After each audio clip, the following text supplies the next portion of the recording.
راسې نن پر ګوزڼ یا پولیومایلايټس باندې خبرې وکړو چې زیاتره به تاسې دغه د پولیو د واکسینونو خبرې زیاتې اورېدلې. د پولیو واکسین راغلی، د پولیو واکسین ماشومانو ته ورکړئ، پولیو واکسین ماشومانو ته مه ورکوئ. راسې پر دغه حقیقت ځان خبر کړو چې رښتیا دا د پولیو ناروغي شته که نشته.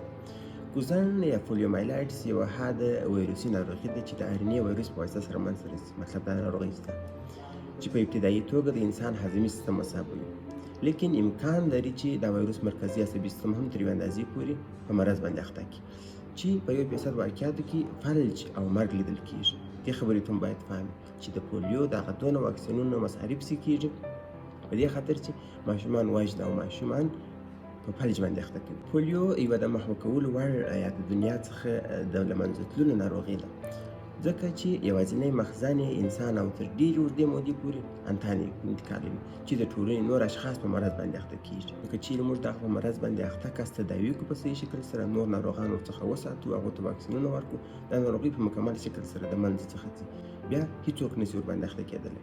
او بل چې دا ویروس زیات عمر لري، د دې ویروس نیمایي ژوند په غایطه موادو او د بدرق کې تقریبا تر 48 ساعتو پورې ده، او یوازې په همدې موده کې کولی شي چې ناروغي د یو کس څخه بل کس ته انتقال کړي. تاسو ته به هغه کسان چې د پولیو د واکسین لپاره اعلانات کوي یا هم خلکو ته تعلیم ورکوي، هغه تاسو ته وایي ستاسو د پولیو د ناروغ د غایطه مواد څخه ډېر لرې ګرځي. مطلب د هغه پټوي، هغه سره نور خلک په تماس کې مه راولي، ځکه چې دغه انتان چې کله د 48 ساعتو لپاره په غایطه موادو کې موجود دی، یوازې په دغه وخت کې ناروغي انتقالولی شي.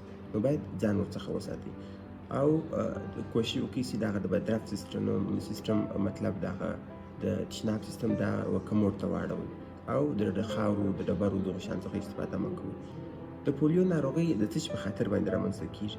سببي عامل یې د پولیو وایروس دی چې 3 سیروټایپ لري، سیروټایپ 1، 2 او 3. زیاتره فلجي واقعات چې رامنځته کېږي د سیروټایپ 1 یا اول ډول څخه رامنځته کېږي. دا انتان چیرې پیدا کېږي او مخزن یې څه شي ده؟ یوازې پېژندل شوی مخزن یې انسان دی، یعنې هغه شخص چې په خپله د پولیو په ناروغۍ باندې اخته وي او دغه شخص په خپل غایطه موادو کې د پولیو ویروسونه خارجوي.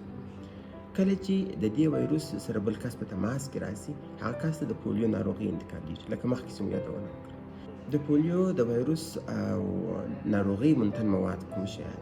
مطلب موږ باید د کومو شیانو څخه ځانونه وساتو تر څو د پولیو د ناروغ څخه ناروغي وانخلو. منتن مواد معمولا ویروس د منتن شخص یا ناروغ په غایطه موادو کې او د خولې او بلعوم په افرازاتو کې لیدل کېږي.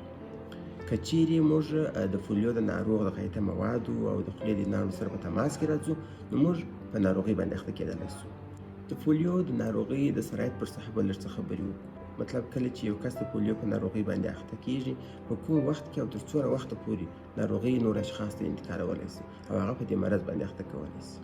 د ناروغۍ د سرایت صفحه یا د انتقال صفحه د حقیقي اعراضو د ښکاره کېدلو څخه 15 ورځې د مخه او 15 ورځې څخه وروسته او د غایطه موادو په واسطه معمولا د 2 څخه تر 3 هفتو او ځینې وختونه د 3 څخه تر 4 میاشتو پورې دوام کوي. بدبختي دلته دغه ده که چیرې یو کس په پولیو اخته شي، مخکې تر دې چې اعراض کې ښکاره شي، تر 15 ورځو پورې خپل ناروغۍ د غایطه موادو او د خولې د ناړو له لارې څخه کسانو ته انتقالولی شي. مطلب کله چې یو کس د 3 میاشتو لپاره په غایطه موادو کې ویروسونه انتقالوي، نو دا ویروس خو د 48 ساعتو لپاره په غایطه موادو کې ژوندی دی. که چیرې په دې 48 ساعتو کې څوک ورسره په تماس کې راغلی، په ناروغۍ باندې اخته کېږي. د پولیو ناروغۍ په کوم عمر کې رامنځته کېږي؟ دا ناروغي د کوچنیوالي ناروغي ده، مګر زیاتره واقعات یې د 6 میاشتنۍ څخه تر 3 کلونو ماشومانو کې زیات لیدل کېږي. هغه کوم خطري فکتورونه دي چې د پولیو ناروغۍ د رامنځته کېدلو لپاره زمینه مساعدوي؟ ترزیز، داخل عضلي ظرفیت او جراحي عملیات لکه ټرانسلیکټومي. مطلب که چیرې د یو روغ ماشوم یو ځای پرې شوی وي د وجود او د پولیو د ناروغ د خولې ناړې یا غایطه موادو سره په تماس کې راسي، کس ناروغي انتقالېږي. او یا کس د داسې پیچکاریو او سونو څخه استفاده کوي چې زیات کسان استفاده کوي، کېدلی شي د پولیو کس استفاده ورڅخه کړې وي او د پولیو د ناروغ څخه نورو اشخاص ته د ناروغۍ انتقال شي د دې پیچکاریو د استعمال په واسطه باندې. د پولیو د ناروغۍ د اخته کېدلو په مقابل کې څوک معاف دي؟ هغه معافیت چې ماشوم یې د مور څخه حاصلوي د ژوند په لومړیو 6 میاشتو کې ختمیږي او ماشومان د انتان د مسابېدو او د بیا انتان په صورت کې معافیت پیدا کوي. دغه معافیت چې د کوم ټایپ د کبله څخه منځته راغلی ده، په هماغه ټایپ پورې اړه لري. د بل ټایپ په مقابل کې معافیت نشي حاصلولی. د پولیو د خپرېدو لارې څه شي؟ د اول فیکل اورل روټ د غایطه موادو او خولې د لارې څخه انتقال، او دوهم د قطراتو او ډاپلیټ په وسیله باندې انتقال. مطلب که چیرې د غایطه موادو او یا هم د خولې د قطراتو سره په تماس کې راسي په ناروغۍ اخته کیږي. پر کلینیکي سیر او منظره به لږ څه خبرې وکړو. د پولیو په غیر کلینیکي یا د پولیو په مخفي شکل انتان باندې اخته کېدل دي چې دغه واقعیت د پولیو 95% جوړوي او د انټي باډي د ټایټر په واسطه سره تثبیت کېدلی شي.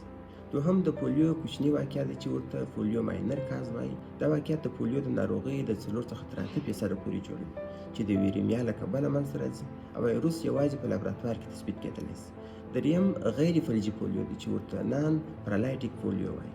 د ټول واقعیت 1% جوړوي او همدارنګه په ناروغ کې د غاړې یا ملا شخوالی او درد لیدل کېږي. معمولا د 3 څخه تر 10 ورځې پورې دوام کوي او ژر ښه کېږي چې د اسیپټیک مننجایټس سره مشابه کېږي. څلورم فلجي پولیو دی، پرالایټیک پولیو دی. دا واقعیت د 1% څخه کم وي چې عصبي مرکزي سیستم تر حملې لاندې راولي او د فلج د مختلفو درجو سبب کېږي. د پولیو وقایه یا پریونشن څنګه کولی شو؟ مخکې تر دې چې ماشومانو د پولیو په واسطه باندې فلج شي، څنګه د دې ناروغۍ د رامنځته کېدلو څخه مخنیوی کولی شو، چې دا ډېره مهمه خبره ده. د پولیو مایلایټس د ناروغۍ د کنټرول او وقایې لپاره نن ورځ یوازینۍ لاره د واکسین تطبیق څخه ده او 2 ډوله مؤثره واکسین وجود لري. که چیرې د ټولو ماشومانو ته په 4 میاشتنۍ عمر کې په مناسبه طریقه تطبیق شي، د پولیو په مقابل کې معافیت ترلاسه کوي.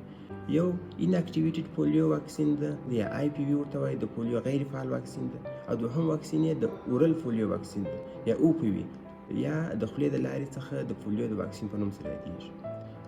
هیله لرم چې خپل ماشومان ته د پولیو واکسین ورلګوئ، ځکه ستاسو ماشومان به د مرګ او هغه فلج څخه ساتل شوي کم شي د پولیو په واسطه باندې رامنځته کېږي. بیا هم مننه کوم چې زموږ طبي سپارښتنې تاکي نظر مو سره شریک کړي او زموږ طبي سپارښتنې د خپلو دوستانو سره شریک کړي.